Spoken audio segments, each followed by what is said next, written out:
Your phone can be a tool to help fight this coronavirus pandemic nightmare. At least that's what some tech companies are hoping. Bluetooth technology can keep track of who's been exposed to COVID-19. But can a little radio Bluetooth ping from your phone really get us back to some resemblance of a normal life? Let's break it down. So everything I'm talking about here is a high-tech version of a low-tech classic pandemic fighting tool called contact tracing. If someone's infected with COVID-19, a public health official will want to get in touch with everyone that person may have been in contact with over the past 2 weeks. That way you can test them, warn them, make sure they don't infect others. The issue is that this coronavirus is highly contagious. It's easy to spread it, and you could be sick for 2 weeks and not even know it. Plus, do you really remember every single person you came in contact with over the past 2 weeks? Who were you next to at the grocery store? Or what about the bus stop? And how about that taxi driver? Yeah, that's where the phone can be useful. Digital contact tracing has the phone send out Bluetooth radio pings constantly, keeping a record of all the other phones that also have this service turned on that were near you in the past 2 weeks. So all those random people you may have interacted with, but you don't know who they are to even warn them, well, they can get a warning if the time comes that you get sick. They can get alerted that they may have been near a sick person while the system never tells them who the sick person was. Apple and Google are working on ways for this to work seamlessly across iPhones and Android phones. They even came up with a little graphic to help explain it. Alice and Bob meet and talk for 10 minutes. Their phones are exchanging little anonymous pings, and the phones keep a record of it on the device. Oh no, Bob is sick. He tests positive for COVID-19. He downloads an app from a public health authority, and the app requires a doctor to indicate that he indeed has tested positive for COVID-19. With Bob's permission, because this is all in Bob's power, he sends a warning to any phone he came in contact with over the past 14 days. Meanwhile, Alice is just chilling at home days later when she sees the phone alert. Someone she was near recently has tested positive for COVID-19. It doesn't say it was Bob, but maybe she's now wondering who she hung out with recently.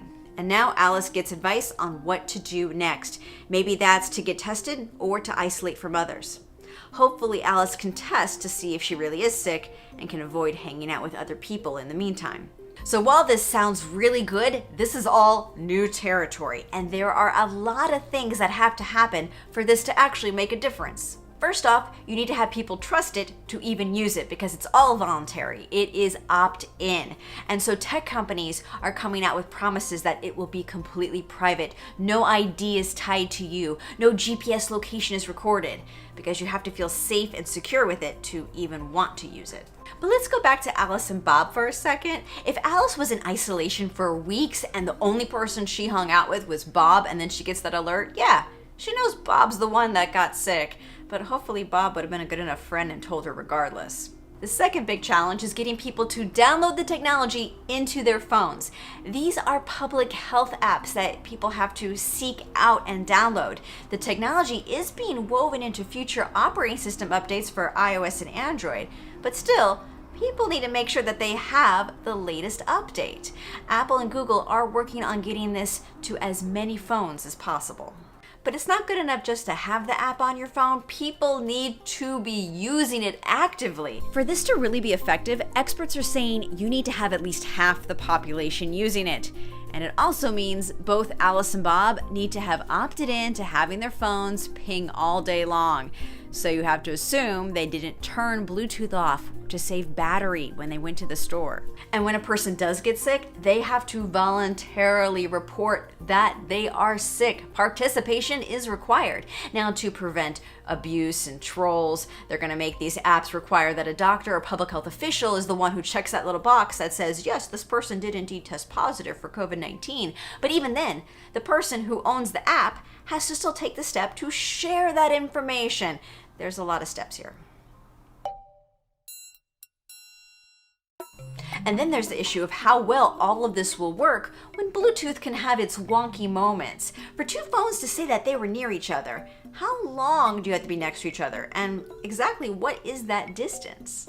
The idea being floated around is that two phones would need to be close to each other for a period of, say, 10 minutes. Right now, devices can tell if people are near or far, depending if that connection signal is strong or weak.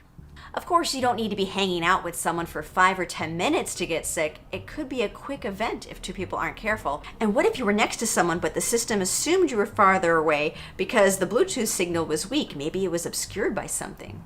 So don't expect this to be perfect in every aspect or accurate in every instance. But you know what? Humans aren't exactly perfect either. Research by the University of Oxford found that humans take 72 hours to do this manually. Compare that to a phone app, which notifies everyone right away. So if people do use the app and trust all those privacy protections put in place, then this really could be something to help us slow down the spread of the virus and end this madness. There's just a lot of challenges in getting there.